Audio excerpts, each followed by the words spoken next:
Goeiemôre geliefdes, ek glo en vertrou dat dit goed gaan met u en dat u nog gesond is. Dit is vir my 'n voorreg om ook vandag weer saam met jou op hierdie platform te kan saam wees.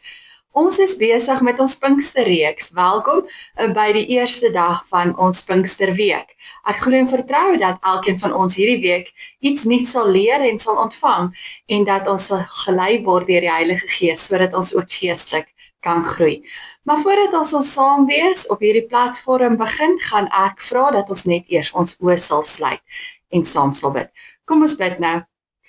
Here en Hemelse Vader, baie dankie vir hierdie platform. Dankie dat ons ook so kan saam wees, dat ons uit u woord uit kan lees, dat ons daaroor kan dink, dat ons dit kan bestudeer, dat ons iets nuuts daaruit kan leer en dat ons dit wat ons hoor en wat ons ervaar en beleef kan toepas in ons eie lewens.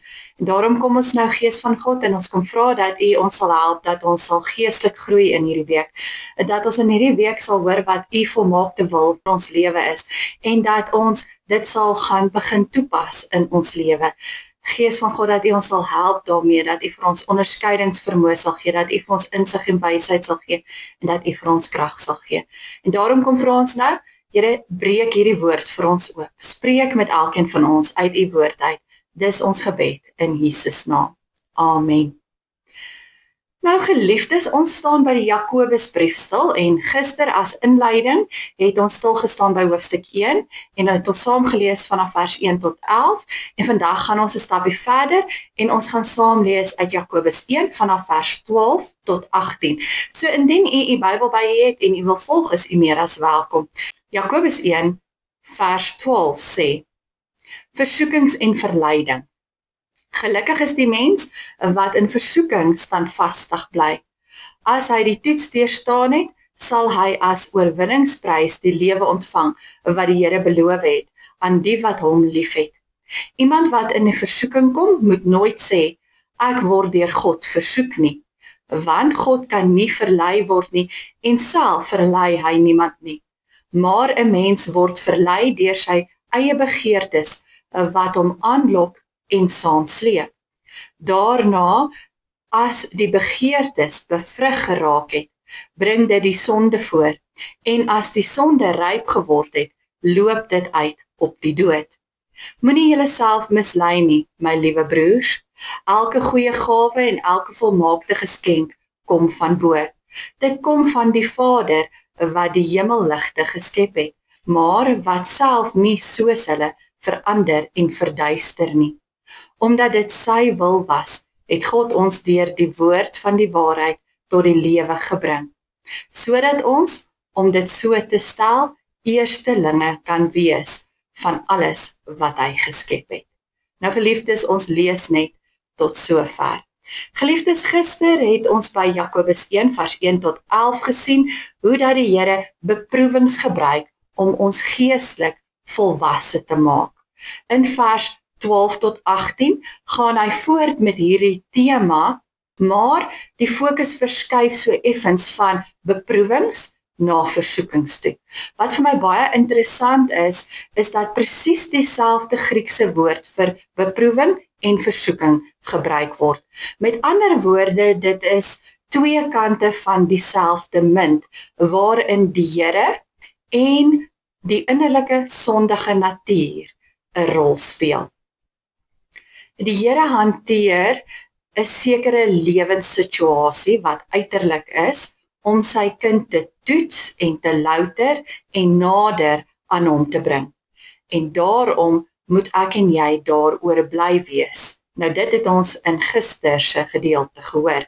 Maar terselfdertyd probeer die gefalle sondige natuur om die gelowige dood te maak. Deur middel van dieselfde lewenssituasie nou innerlik te gebruik en te probeer om die kind van die Here tot die afgrond toe in te trek. Nou Jakobus is daaroor baie duidelik. Hy sê versoekings kom nie van God af nie. Wat wel gebeur is dat dieselfde ding wat die Here beskik deur die sondige natuur misbruik word om die mens dan af te breek. En daarom het ons hemelse wysheid nodig, waarvan ons ook gister meer gehoor het. En daarom is hierdie hemelse wysheid so belangrik. Kom ek gebruik die klassieke voorbeeld van die boom in die tuin van Eden. Dit is deur die Here goed bedoel as 'n beproewing, maar die slang het dit misbruik as 'n versoeking om homself voor te doen as die engel van die lig. En so het hy die mens versoek en op die ou einde was die gevolg een van die grootste fiasko's in die geskiedenis van die wêreld. Daar is geen woorde om te sê hoe belangrik hierdie saak vir elke wedergebore gelowige is nie. Dit klop ook 100% met die daaglikse lewenservarings van gelowiges en die prosesse wat gedurig aan die gang is in ons lewe. Dit lei tot twee soorte aanvegtinge, die van binne en die van buite. Nou, dit wat van buite inwerk, hierdie beproewinge, is daar om ons geestelike rypheid te kweek. In dieselfde situasie lê daar egter die dood en loer en probeer die sondige natuur en die bose om die beproewings om te swaai tot versoekings, wat tot die dood kan lei. En wat laasgenoemde so uiters gevaarlik maak, is dat dit van binne kom, in my en jou gedagtes, en in ons hart word dit gekweek. Dit is nie 'n uiterlike ding waarvan ek en jy kan wegvlug nie, en daar bestaan op aarde geen groter oorlogsveld of oorlogsgebied as die oorlog wat binne in ons gedagtes en in ons harte na vore kom nie. Dit is die slagveld, waar duisende helde al gesneuwel het, en wat so wonderlik gekamoufleer en weggesteek kan word vir ander mense. So uiterlik lyk dit asof dit met ons goed gaan, en alles mooi en reg en goed is, en asof ons nie deur beproewings en versoekings gaan nie, maar innerlik is dit nederlaag op nederlaag op nederlaag. Jakobus is daaroor baie duidelik wanneer hy sê, innerlike versoekings is nie van die Here af nie. En ek en jy moet daarop agslaan. Die Here is so heilig, dat hy self nie versoek kan word nie. Hy kan ook niemand anders versoek nie. Die stemmetjie wat vir jou sê, kies jou eie wil, kies jou eie self, verheerlik jouself, bevredig jou eie begeertes, gee moed op, klim van jou hoë geestelike standaarde af, is nie van die Here af nie. Dit is nie van die Gees van God af nie. Daardie stemmetjie kom uit 'n persoon se eie hart uit sy ou gevalle natuur. Dit is vir my baie opvallend dat Jakobus glad nie melding maak van die duiwel nie, en ook nie van ons omstandighede nie. Want ons hou mos baie daarvan om te redeneer en te sê dat versoekings kom van die duiwel af en van ons eie omstandighede af, soos byvoorbeeld ledigheid of verveeldheid.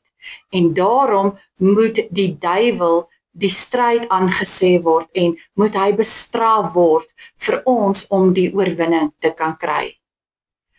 Of ek moet my lewensomstandighede net verander. Wel, nie volgens Jakobus nie. Volgens Jakobus lê die probleem 100% binne in ons eie hart. Ons innerlike gevalle sondige natuur is die probleem. Jakobus kom spel vir ons presies uit hoe 'n versoeking werk. Hy sê dit is 'n proses, 'n doodsproses. Dit begin alles by die eie innerlike begeertes. Nie dat 'n begeerte op sigself verkeerd is nie, dit gaan hier om 'n begeerte wat slegs toegespits is op die eie self. En dit is iets wat diep in die innerlike gesetel is. Niemand anderste sal vermoed dat dit daar is nie, want ons kan dit nie sien nie. Verder word ons dan daardeur weggevoer, sê Jakobus. Ons begin dit vertroetel, ons begin daaroor dink, ons gee aan dit bemesting, en daarna gaan dit oor na 'n daad toe, en dan word hierdie daad sonde, en die sonde lei tot die dood. Geliefdes, ons loop rond met 'n verraaier in ons binneste. Ek wil hierdie beeld gebruik van vis en van aas, wanneer 'n mens gaan vis vang. Aas word in die rivier of in die dam ingegooi en dit lyk so fantasties en so aanloklik en die vis dink dat hierdie aas vir hom bedoel is. En dan swem hy al rondom hierdie aas en hy dink al hoe meer en hy dink nog 'n bietjie en hy begin al hoe nader aan hierdie aas beweeg en hy begin daaraan ruik en hy bekyk dit van alle kante af. En wanneer die versoeking te erg word, dan byt hy daarna. En dan word hy gevang en na die wal toe gesleep met 'n hoek in sy bek. Die probleem is nie die aas nie. Die aas hang net daar. Dit is hy as vis wat deur hierdie aas verlei word. En dis waar die probleem is. Die probleem is hierdie dink en ruik en vroetel en kyk en dan word ons gevang.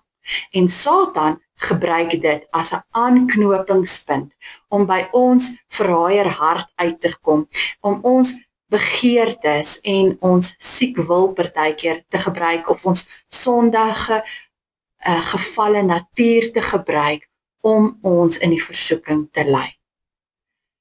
Selfs al is jy 'n wedergebore mens, kan jy nie jouself en jou eie hart vertrou nie. Jeremia 17 vers 9 sê, die hart is bedriegliker as enige iets anders, en ek en jy kan nie ons bedrieglike hart vertrou nie. Kom ek gebruik voorbeelde uit die Bybel om dit te illustreer. Wie was Uria se verraaier gewees? Sy eie vrou Batseba. Wie was sy moordenaar gewees? Sy eie koning Dawid. Waar is hy doodgemaak? In sy eie land. So, die grootste versoeking is die hier en die nou. En dit wat ek en jy hier en nou wil beleef en ervaar, die genot, die plesier, die geluk, dis ons grootste versoeking.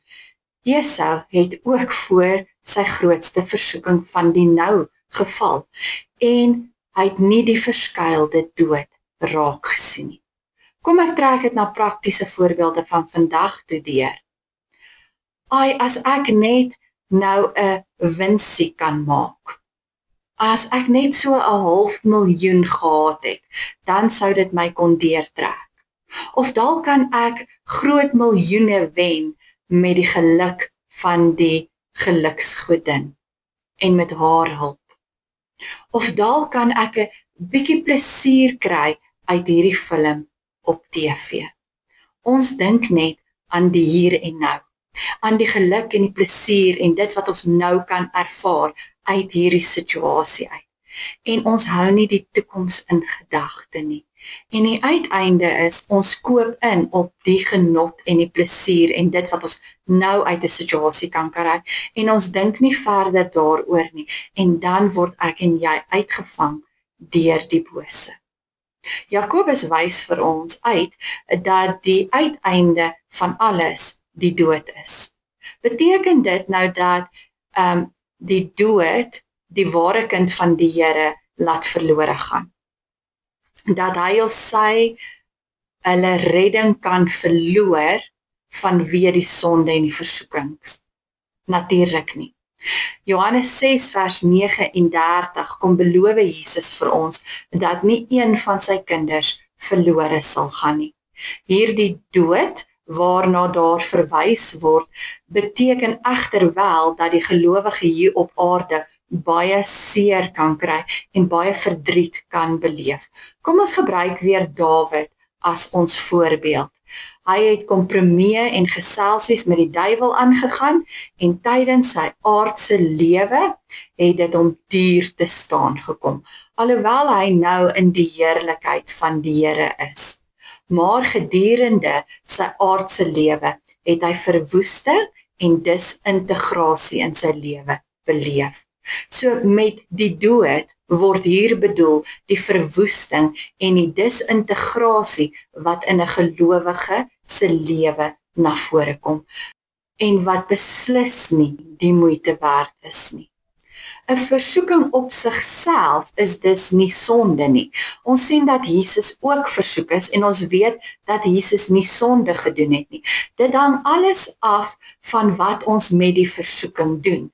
Wat is ons keuse wat ek en jy uitoefen? Wat is ons wil wat ons uitoefen?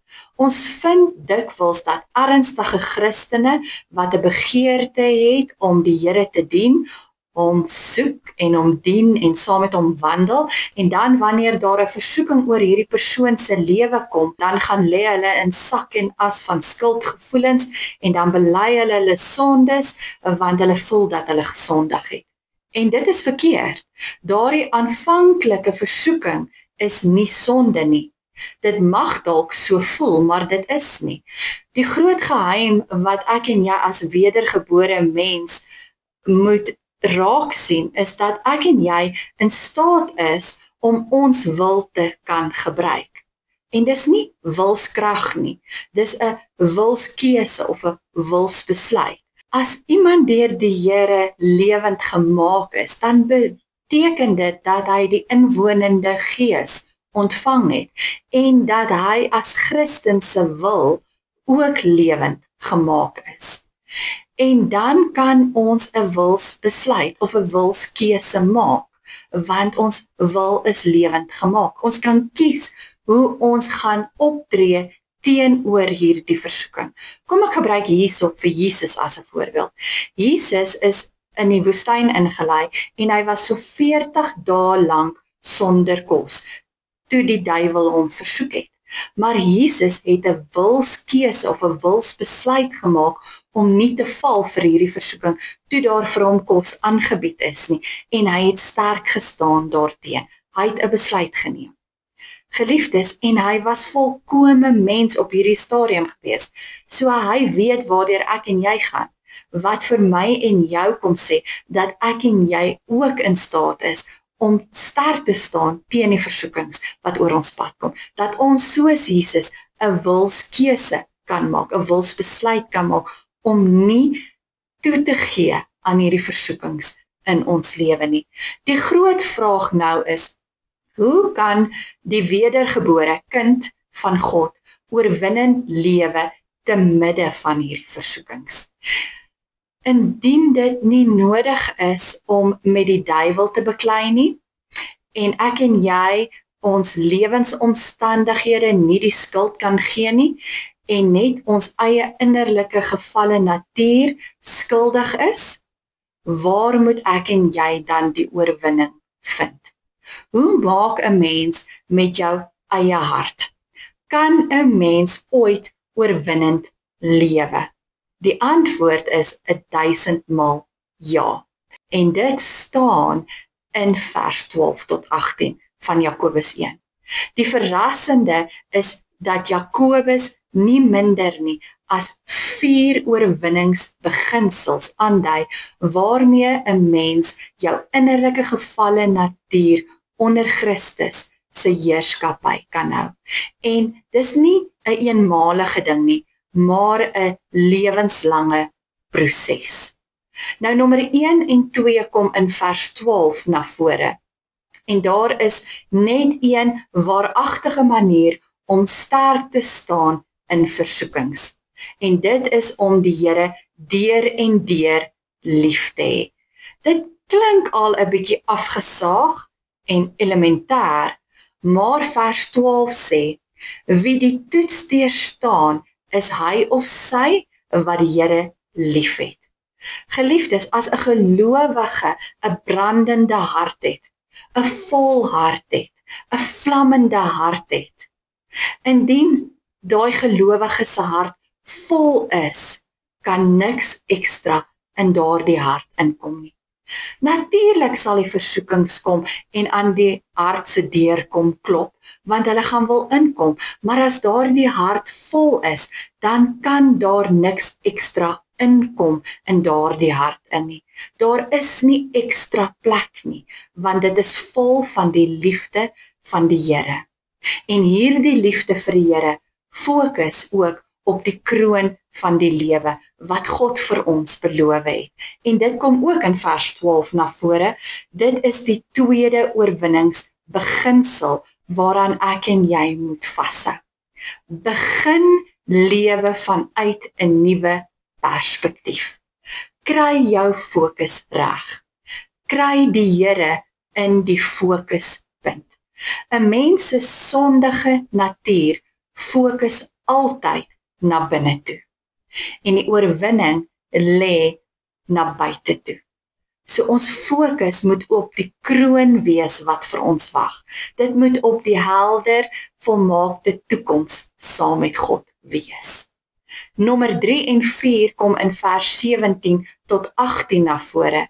En daar is een magtige oorwinningswapen wat elke Christen reeds besit.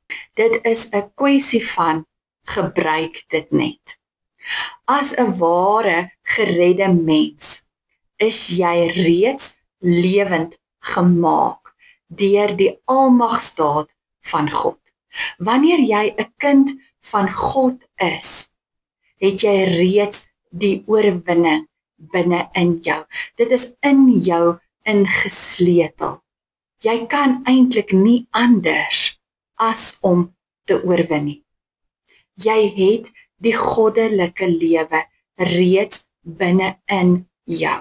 Ek en jy is nie oorgelaat aan ons sondige natuur nie. Ek en jy is nie uitgelewer daaraan nie. Jakobus sê vir ons, onthou dat jy reeds oorgebring is uit die dood na die lewe, deur die woord van die waarheid, wat jy gehoor het en wat jy glo. Ek en jy is dit geanker in hierdie goddelike lewe, in hierdie oorwinnende lewe. Verder moet ek en jy onthou dat die Here alles wat jy denkbaar nodig het, vrylik vir my en jou gee. En dit is die 4de beginsel. Hy gee dit mildelik en oorvloedig. Hy is die God van lig. Hy is die onveranderlike. Hy kan nooit verander nie. Hy kan nooit onwillig wees nie, of nooit nie in staat wees om my en jou te help nie. Hy is nie so sy skepping nie. Sy skepping kan verander. Hy kan nie. Hy staan bo alles. Hy gee mildelik wat ons nodig het om staande te kan bly in die versoekings. So wanneer die versoekings kom, moet ons net probeer infokus op die feit dat die Here in daardie oomblik alles gee wat ek en jy nodig het. So geliefdes, as ek dit wil saamvat vandag, dan moet ek en jy vandag hoor het, dat versoekings oor ons almal se pad kom, en dat versoekings ons nie sondig maak nie, dat ek en jy 'n keuse het, of ons gaan val vir die versoeking en die verleiding in ons lewe, en of ons gaan opstaan teen dit, en teen dit gaan beklei. So ons het 'n wilskeuse om uit te voer. Maar ons het ook die 4 oorwinningsbeginsels in ons lewe, wat ons help om te kan sterk staan teen die versoekings. Die eerste een is, dat ek en jy 'n hart vol liefde het. En waar 'n hart vol liefde is daar nie plek vir enigiets anders nie. Tweedens moet ek en jy ons fokus stel op die Here. As ons op die Here gefokus gaan bly, gaan hy ons help om sterk te staan teen die versoekings. En as ons op hom gaan fokus, gaan ons nie fokus op die hier en nou en die bevrediging van ons behoeftes nie. Nee, ons gaan fokus op die toekoms en dit wat vir ons in die toekoms lê en wag. Derdens het ek en jy reeds die lewende goddelike lewe. Ons het reeds 'n lewe van oorwinning en ek en jy moet in daardie lewe van oorwinning geanker wees en ek en jy moet dit uitleef. Dan gaan ons die versoekings en verleidings wat oor ons pad kom, kan oorwin. En dan die laaste een is, dat die Here vir ons alles gee wat ek en jy nodig het. Ek en jy gaan niks kort kom nie, ons gaan oorvloedig ontvang uit sy hand uit. So hy gaan alles vir ons gee wat ons nodig het, om sterk te staan teen die versoekings, om nie te val daarvoor nie. En ek en jy hoef nie in te gee vir ons behoeftes en begeertes nie, want hy sal éventueel in daardie behoeftes en begeertes voorsien. So ek en jy hoef nie te val vir daardie versoekings nie. So geliefdes, my en jou uitdaging is om daagliks te bid tot die Heilige Gees, dat hy ons sal help, dat ons sal sterk staan teen die versoekings, dat ons nie sal val vir ons hart wat ons verraai en bedrieg nie, en dat ons sal vashou aan die Here en dit wat hy vir ons kom beloof het. En net die Heilige Gees kan ons hiermee help. So lewe elke dag voluit en luister na die stem en die leiding van die Heilige Gees. Amen. Kom ons sluit ons oë en dan bid ons saam. Here en Hemelse Vader, baie dankie vir vandag se teks. Dankie dat ons gehoor het dat ons partykeer self ons grootste vyand is en dat ons partykeer val vir verleiding en versoekings, omdat ons in die hier en die nou lewe en daarop gefokus is en omdat ons behoeftes hier en nou wil bevredig soos Esau. En Vader, help ons om nie te val vir hierdie versoekings nie. Vader, help ons om ook nie altyd net vir Satan die skuld te gee daarvoor nie, want baie keer is dit die eie ek, ons sondige natuur wat ons tot 'n val bring. Satan gebruik net hierdie goeders wat hy weet ons gaan verlei en mislei en hy gebruik dit tot sy voordeel. Maar Vader, dankie dat ons gehoor het vandag, dat ons kan opstaan daardeur, dat ons kan veg daarteen en dat ons die oorwinningsbeginsels het om ons te help om te veg daarteen en dat ons 'n wilsbesluit en 'n keuse kan uitvoer om nie te val vir hierdie verleiding en versoekings nie. Maar Vader, ons weet in ons eie krag is ons nie in staat om dit reg te kry, is ons swak, is ons sondig en val ons vir hierdie versoekings. En daarom kom vra ons Gees van God, help ons, lei ons en leer ons. Help ons om sterk te staan, help ons om raak te sien wanneer daar verleiding en versoeking oor ons pad kom. Help ons om nie daarvoor te val nie. Help ons om 'n vol hart te hê. Help ons om ons fokus op Jesus te hou. Help ons om te leef in hierdie oorwinnende krag wat reeds in ons is. Hierdie lewende krag wat U reeds in ons geplaas het. En help ons om te onthou dat God altyd voorsien. En dat hy altyd vir ons gee wat ons nodig het in oorvloed. En dat dit ons nie moet laat struikel nie. En dat dit ons ook sal help, sodat ons kan veg teen hierdie verleidings in ons lewe. Dankie dat ons kan bid, dat die Gees ons sal help en ons sal bystaan in hierdie tyd. Gaan ook saam met ons, Gees van God, dat ons ook sal leer in hierdie Pinkstertyd en dat ons geestelik sal groei en dat ons sal nader beweeg aan God en God se wil vir ons lewe. Dis ons gebed in Jesus se naam. Amen. Geliefdes, dankie dat ek my gedagtes rondom hierdie teks met jou kon deel. Ontvang dan nou die seën van die Here. Mag God wat vrede gee, julle volkome aan hom toegewyd maak en julle geheel en al na gees, siel en liggaam so bewaar dat julle onberispelik sal lewe wanneer ons Here Jesus weerkom. Die genade van God die Vader, van die Here Jesus Christus en van die Heilige Gees sal by julle wees. Amen. Geliefdes, bly gesond en wees geseën. Totsiens.